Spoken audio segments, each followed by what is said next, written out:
Hi, I'd like to take a minute to introduce you to lucidchart, which is a diagramming program that we have available to all Oyster River students and staff, which is a great way to produce visuals, graphic organizers, and flowcharts for our students. So this program is web-based. It will work in either Edge or in Chrome. Your first step is going to be going to go to lucidchart.com. Here you can either, if you're already a member, you can do log into lucidchart, or if you have not yet joined, you can go down to set up a free account. When you click down here, it's going to give you a bunch of different options for subscribing. We don't need that as we have an educational account for the district. So you're going to click over here to start a free account.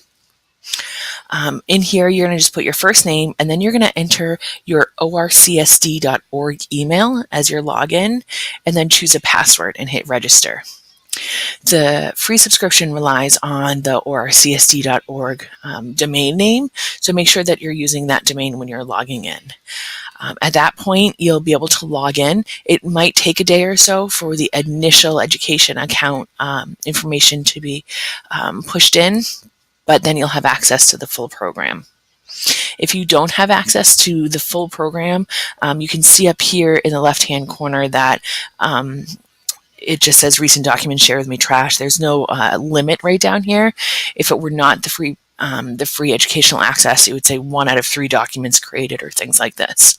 If it does not settle down into this format, please email me and I'll take a look at it. So, excuse me, when you log in, this is the lucidchart desktop. In here, you're going to have access to some quick documents up top. Down below, you'll have access to previously used documents. And on the left-hand side, you'll see recent documents as well, or documents that are shared with you. So I'm going to take you through 2 steps today. The first one will be I'll show you an existing chart from one of the templates that's available. And then secondly, I'll show you how you can make your own flowchart. So what I'd like to do is take a look over here at more templates. If we click on here, you'll see on the left-hand side, these are all the different categories of templates that are available. As you can see, there are hundreds of different types of flowcharts and diagrams available, all the way from organization charts, mind maps, floor plans, if anybody's planning an event. What I'm going to have us go to education. You're going to see there are a wide number of templates available. Lots of essay sequencing plans, things that'll be really great for encouraging interactive thinking when it comes to writing persuasive essays and things like that. I would like us to go down to story. Here we go. So we have story maps that are available as well.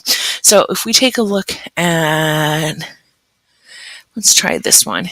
If we double click on this template, a new window will open up, a new tab.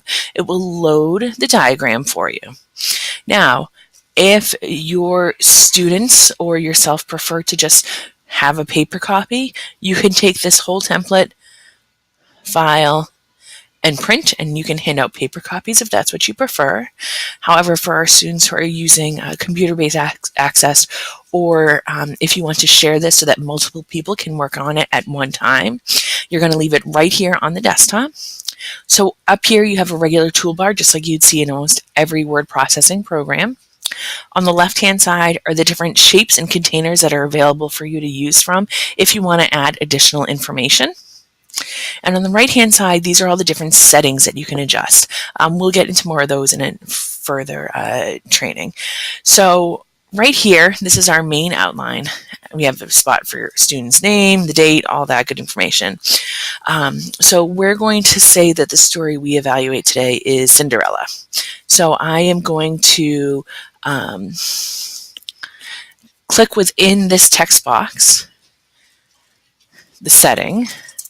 We're going to say England, and I can make this text box larger or smaller by clicking on the little blue arrows, and adjusting the size. Now again, if you were just handing this out as a piece of paper, you wouldn't obviously need to do this, but if you're typing in it, you can add the information there. I'm going to say it's early 1700s. I could be completely wrong, but it feels like that when I read that story with my daughter. Now, if you notice, I accidentally hit this small arrow here where it leads. These arrows that you can drag and drop are completely movable. They go from red dot to red dot. So if you click in a square, you'll see a number of dots show up around the outside. You can connect to this arrow all the way down here to that spot if you wanted to have somebody follow information that way. You can move it once it's been connected, and you can delete it if you find it unnecessary. All right, so we can talk about the major characters. Again, they're just text boxes, so you can click in them.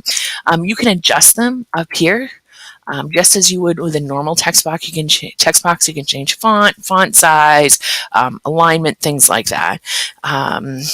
Now, if you have Cinderella, okay. If you have an individual who might not be reading at this point or who is struggling with print concepts, the great part of this program is that you can also insert visuals.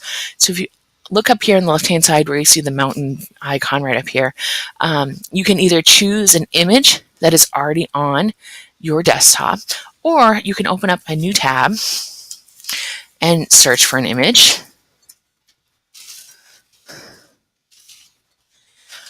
We'll use a very classic Cinderella right here. You can just highlight and copy the image,